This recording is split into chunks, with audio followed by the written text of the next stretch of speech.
The astute among you may have noticed that I'm not in my studio. I don't know what gives it away. It might be the trees or the fact that I'm dripping in sweat because it's so warm, but I'm actually out fishing at the moment.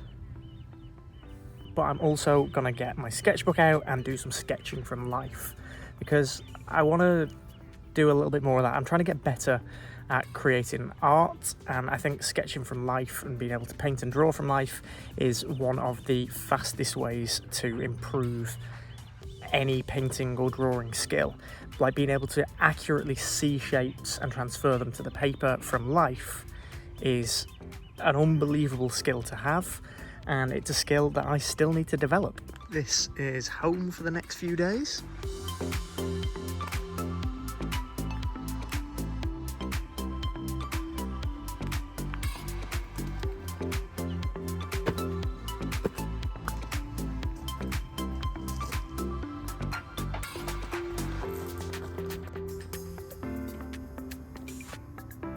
I'm not drawing anything in particular. I'm just sort of like picking out bits of the foliage around me and things that I can see.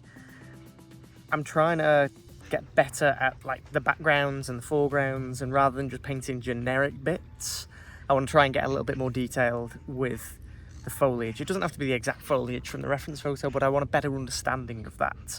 And doing these little sketches from life helps sort of almost like simplify it a little bit more.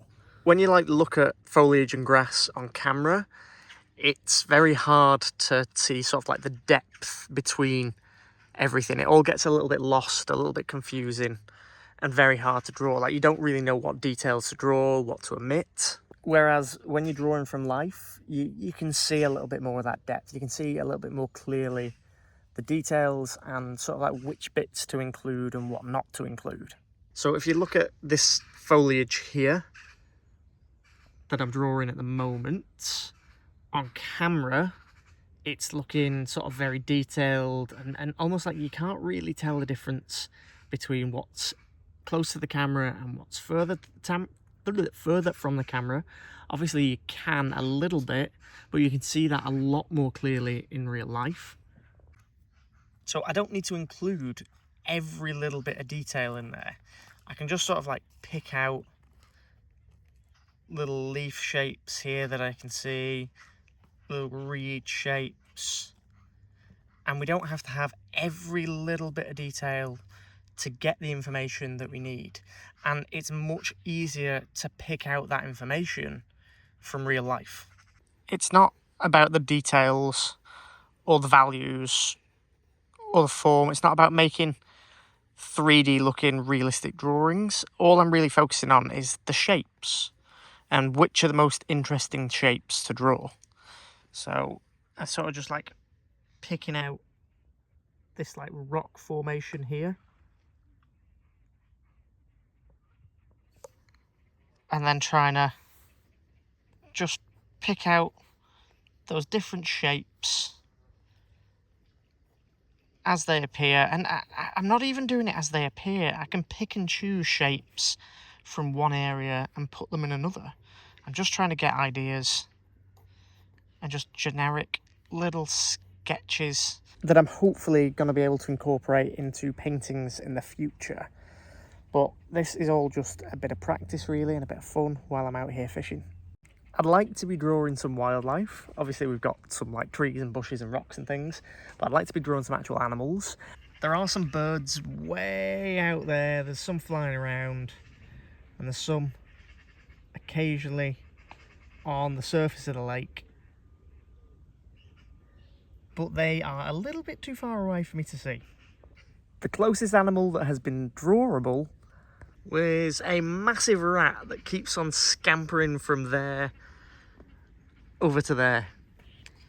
One thing I really struggle with is painting trees that are like in the distance, because when I look at a photo, there's so much detail there. Like the camera just captures pretty much everything that you can see, whereas your eyes aren't capturing that detail. Your eyes are sort of blurring things together a lot more. So it helps my understanding of what to include a lot more when I do these things from life.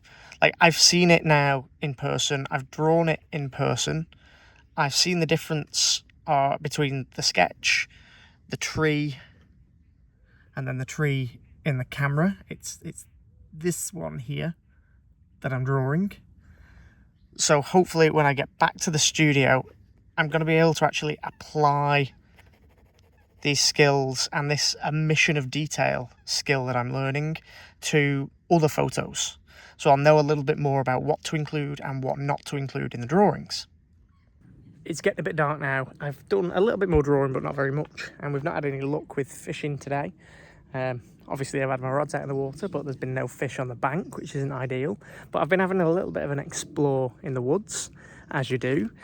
And let me just spin the camera around. It's so dark in here. Feels like a little bit of a jungle. But I was just sort of like, not very far. I was just looking up here at this tree. Let me see if I can shine a light on it. This tree there. And I was like, oh, that's like some form of silver birch. And I was just looking up and following it up. And I was like, oh, it's like stretched up there. And then I realised it was coated in like a spider's web. So obviously then I immediately freaked out, ran out of this little forest because I am terrified of spiders and I didn't want to be rained on by spiders in the night. And then I had a quick Google and it turns out they are not caused from spiders. It's like a web made from moths, mine moths, which was really cool. And I've actually seen a few of these like white little moths floating around and I didn't realise it was from them, and I found them and that's exactly what they are, mine moths. And they create these like webs all up the tree branches and all up the tree trunk to protect themselves from predators. And I just thought that was so cool. But yeah, I just thought I'd show you.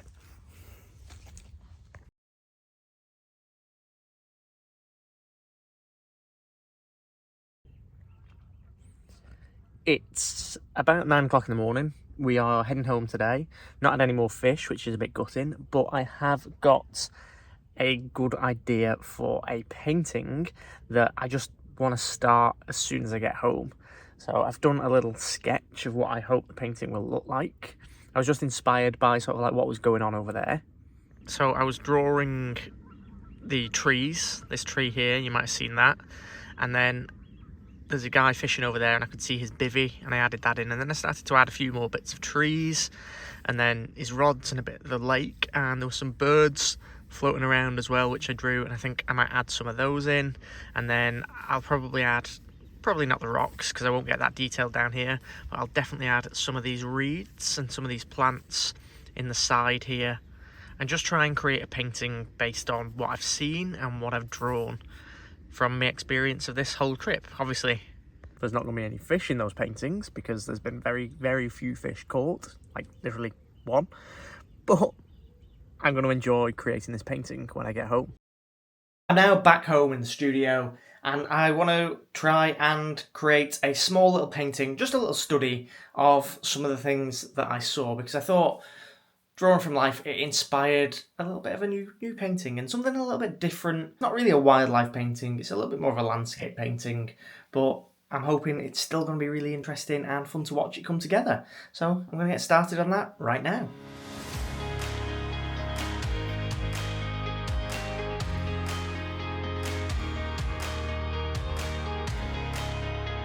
Doing those sketches out on the bank filled me with so much inspiration.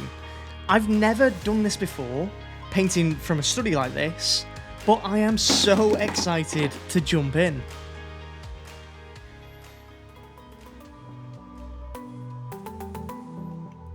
Even though all I was doing was quick sketches, they forced me to really look at what I was drawing. And I saw the shapes, the light, and the form for what it was, and not what the camera was seeing. And what's really interesting is how much those studies stuck with me. Not visually, because I can only see black when I close my eyes.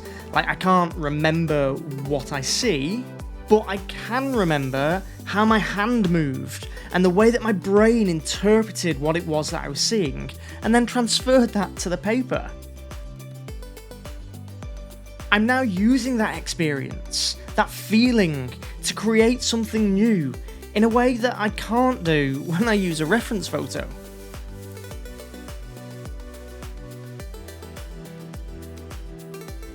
It's helped me simplify, and I'm starting to understand what actually matters in a scene, what to include and what to leave out.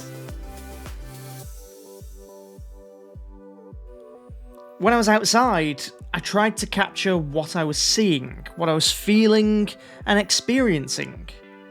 But back in the studio, I'm interpreting all that information, and I'm trying to shape it into something more finished.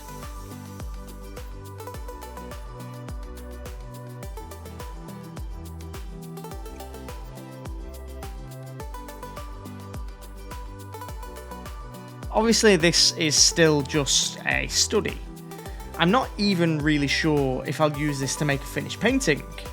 But one thing that I do know is that just spending those few hours outside sketching from life has taught me a heck of a lot about what and how I want to create art. If you haven't tried it yet, I highly recommend get outside and give it a go.